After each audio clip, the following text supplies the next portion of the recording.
whatever your views are of said Tommy Robinson, it has to be said that it is quite worrying the way in which it seems to be that the British government is behaving in this situation with regard to Tommy Robinson. I mean, for instance, now it's been told that he's going to be, look like it was supposed to be for contempt of court um, allegation, but I've heard that they're looking to change the postcode to something to do with racial, inciting racial hatred or something like that. So the whole thing is it's really quite unsavoury the way in which this government is behaving. It's slowly becoming a totalitarian, you know, um, a controlling state. I mean, 1984 is on its way in the United Kingdom. It really is, and there is more and more restrictions being added on to people's everyday lives in this country. More cameras are being installed in the streets of Britain, and people are happy about that. You can walk down a normal side street now and you'll see cameras that have been installed by the council, whatever, whereas you never used to see that before. More and more side streets are having cameras installed. So, and the way that he was treated in prison was extraordinary. Fine, he was put in prison, and for the first few weeks he was okay, at a low security prison. Then they moved him from that prison into a prison that is predominantly Muslim, and then he had all sorts of nonsense happen to him there.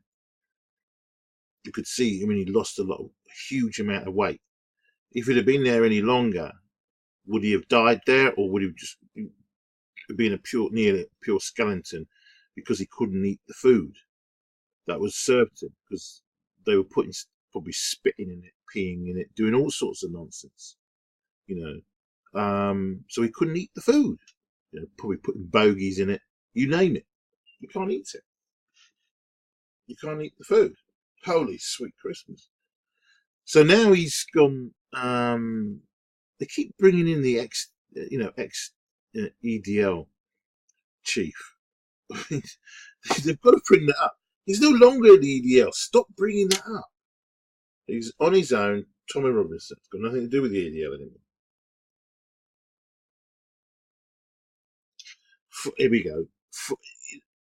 Former English Defence League leader Tommy Robinson has appeared in court over a contempt of court allegation. Hundreds of supporters and opponents of the right-wing activist gathered outside the Old Bailey on Thursday. I suppose, would he call himself right-wing? Yeah.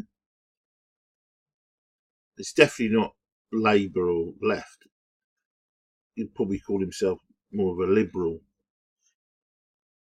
No, that's bollocks. He's right-wing. But not right-wing and conservative. I mean, I'm a conservative. I'm a right-winger. Not an alt-right, but just a normal conservative, everyday Tory conservative. Was that Tory? Is that, yeah? Tories are they seen even more right? Was Enoch Powell a real Tory? I suppose he was. So yeah, I'll put myself as just a conservative. Tommy Robinson, yeah, you could class him as a conservative, but alt-right, not sure. He's not the same as Richard Spence. He's not advocating the separations of racism or anything like that. He's just pointing out the Islamization of this country and what the Muslims are allowed to get away with, and just this consistent building of mosques in Luton and in the UK. More and more of these mosques are being built. Situation in Birmingham, etc., etc. Bradford, Leeds. Robinson, 35, is alleged to have committed contempt by filming people in a criminal trial and broadcasting footage on social media. The case was adjourned until October. Robinson claimed the authorities want me in prison for Christmas. Yeah, they probably do. Wow. The way people behave on this planet, human beings, just the way people behave, the vengefulness of people. They've got to get their revenge. They've got to get their justice, by any means possible.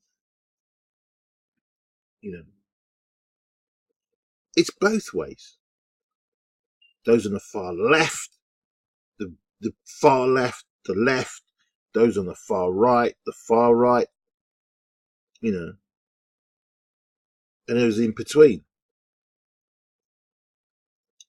Recorder of London Justice Nicholas Hillard, QC, said he would receive written submissions before making a ruling on how the substantive hearing will take place. Robinson from Luton was referred to by his real name, Stephen Ex-EDL Lennon. No wonder he changed it to Tommy Robinson.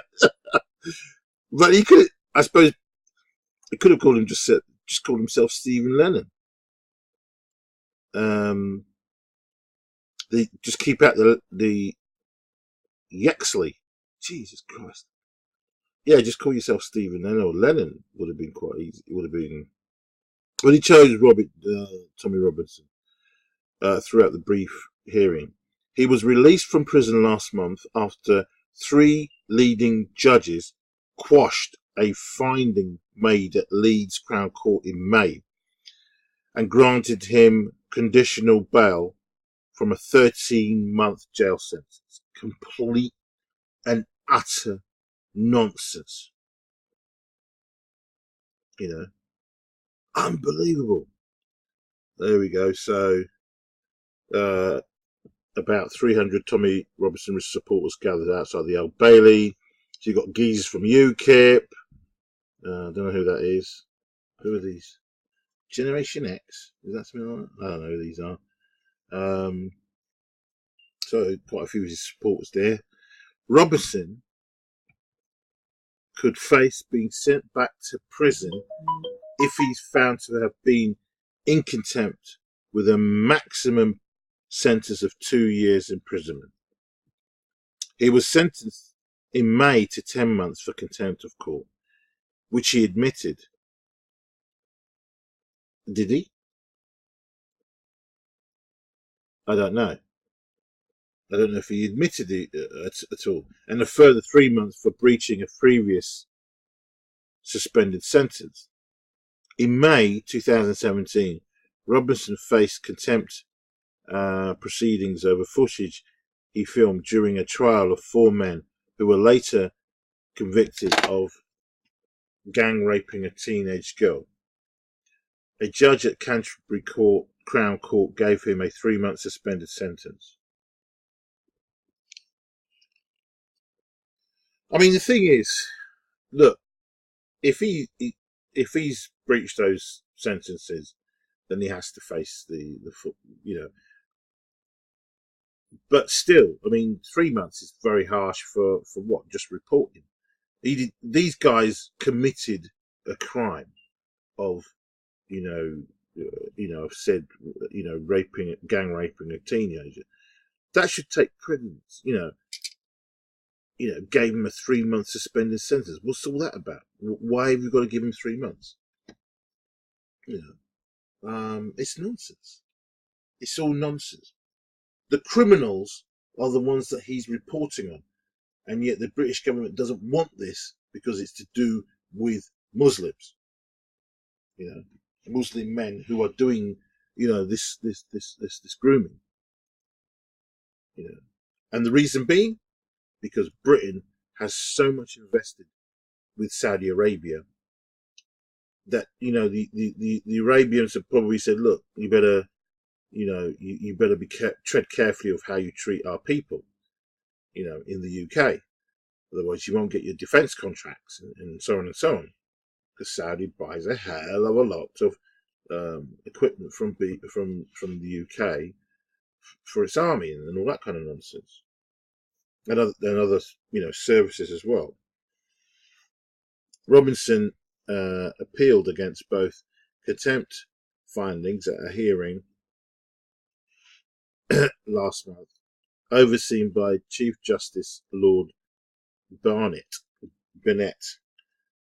Chief Justice Turner, and Mrs. Justice McGowan. They found the judge in Leeds should not have commenced contempt proceedings that day. Speaking outside the Old Bailey earlier, Robinson criticised delay in the case, saying, I believe they want me in prison for Christmas. Oh dear me, outrageous. Truly, truly outrageous. Yeah, as I said before, people have got their views on him. Some see him as a massive racist. I saw him as that when I first, because a few years back when he was in the EDL, but when I started to hear him speak and the way he was, what he was fighting against, he set the EDL by mistake in calling it the EDL. It was similar to like the National Front, or the BNP. So this is where people had problems with him on that. Even though he says there were a few black people in the who were in the organisation, still it invoked for a lot of people the old National Front, which morphed into the current BNP. But people need to be. This is the thing: is people need to be very, very vigilant. We have to be very careful of what we hand over to the government, because we will get to a 1984 scenario where you think that the government is out for your interest, but it's not. It's not. It will enforce laws whenever it wants. Okay. And even when there are laws that you don't particularly want, it doesn't matter. It's tough. It's going to be enforced, and you could lose a lot of your liberty, And so, yeah, Tommy Robinson is fighting for free speech in this country. This country must not lose that importance of free speech. It was one of the exponents of free speech, Britain. That's why Speaker's Corner is unique. There is nowhere else in the world like Speaker's Corner. No one in the world has a Speaker's Corner. That is part of free speech. But it should be access to everybody and not just a particular group or sect of people who are looking to take it over. That includes the right as well as the left. Okay, it needs to be available to everybody who wants to go to Speaker's Corner, and people shouldn't be chased out of it and hounded and beaten up there because they decide to voice their views that are opposing whatever views you've got. So yeah. Now he's got to wait until I think it's October the 22nd. I mean, It's just ridiculous. What is it open? Did we have a? No, it doesn't say. It just says speaking outside. Yeah, it doesn't. It just says October. So yeah, it's not good. Um, it's not good at all. Yeah, here we go. The case was adjourned until October, but someone's saying that it's till October the 22nd. So yeah, we all need to be very vigilant. As I said, whatever your views on Tommy, whether you think he's a racist or not, um, he is fighting for Britain and for free speech. And you know, whatever your as I say, I agree with him the way in which the Muslim faith seems to be protected by the British government. It literally can almost do whatever it wants. Yet we're seeing in places like, look at France, for instance, the way is that to do with Muslim? Yeah, most of it is to do with that. So we don't want that kind of nonsense here in the UK. We want controlled immigration that will benefit everybody. The world is becoming a smaller place as as years go on, as the transportation gets faster and quicker. It will not be long before you can travel from here to New Zealand in 15 to 20 minutes. It will happen. Within the hour, you'll be able to travel between here and New Zealand within under 1 hour. Once that starts happening and we can travel around the world in less than an hour, it, it's going to accelerate even more immigration across the world. You just will not be able to stop it. And countries can't stop it now. All they can do is control the amount. Because at the end of the day, Germany, they go to Africa to try and set up their business. They go to India. They go to South America. They go to Argentina. They go to America, Canada. All countries look for business now around the world. And that's why when Britain comes out of the EU, exits the European Union, um, it obviously still must keep that contact with Europe, okay? But it will now have even more of a big market to sell its goods and services. It could turn out, this Brexit could turn out better for Britain in the long term. Because Britain is a more unique position than say Norway or Sweden. Britain is a much bigger country. Anyway, that's another subject. So unfortunately, he's got to wait again 3 weeks or so before we hear what the judge has to say, whether he has to go back to prison before Christmas or whether they'll suspend it or whatever. Anyway, thanks for listening.